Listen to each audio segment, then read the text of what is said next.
And you mentioned like take any pressure off. yeah, like you mentioned mood. Like mood obviously is like there's a lot of ups and downs. I suppose when you first come home, because like it can be a whole load of overwhelm, or like depending if you. And it's your hormones, like that huge release of hormones coming out. Yeah, that's it, and you're just kind of learning, and I suppose fatigue and everything like that. So like just kind of the vitamin D, like obviously get that through the sun. Vitamin D. Like, is there anything that will help absorb that, or that? Well, so vitamin D we should get it from the sun, but we live in Ireland, so there's a high chance we're probably not absorbing it. I think you're meant to have like your shoulders and your neck and your face bare to the sun to be able to absorb it. It's between, like, you know, I'm in a wool jumper. They have to go out like this into the sun to be able to absorb your vitamin D. It's not like, it's unrealistic.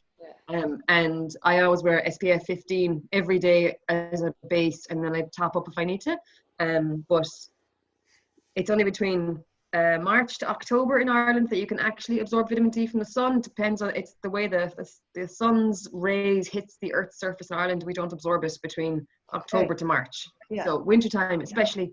So I'm pregnant now, so I take vitamin D all the time. Whereas if I was pregnant in the summertime and I was out in the sun more, and I knew my skin was going to be more bare and was wearing sleeveless tops, then I wouldn't be as concerned about it, and I might try and make myself get out in the sun for an hour a day, whatever. But now I take vitamin D every day. It's not in all prenatal, so it's one to double check to make sure that it is in your prenatal. Otherwise, it's 10 micrograms in your supplement, so it's good to check that. Postnatal spray form.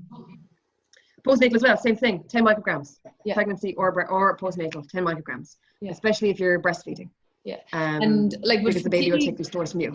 Affect like vitamin D or anything like that, like can just kind of soak it up a little bit more if you're very tired or like hard to absorb it, or? No, it's a fat soluble vitamin. So vitamin C is water soluble, vitamin D is fat soluble, vitamin A, D, E and K are all fat soluble. So vitamin D is usually if you get it in a spray form rather than a tablet form. I think the sprays come in like an oily consistency, so they're better for absorption and faster for absorption. Whereas the tablets, you have to digest it, break it down, and then absorb it. It's much harder to digest it and break it down and then take it in. So I always say you're better off to take a spray one or a dropper in a liquid oil form. You get a much higher absorption rate. Okay, yeah. But postnatally, if you're taking it throughout the pregnancy, keep taking it while you're postnatal for the first year, you know, like there's no harm. And it's really important for mood, especially, because it's linked to mood disorders and depression, and postnatal depression is a really big one for lots of women. Even if it's not considered to be postnatal depression, it could be just really low mood or tearfulness and just anxious and all that other, you know, all that stuff. But other things you can do as well, apart from vitamin D, are tryptophan rich foods, things that help to increase serotonin levels. So things like oats, bananas,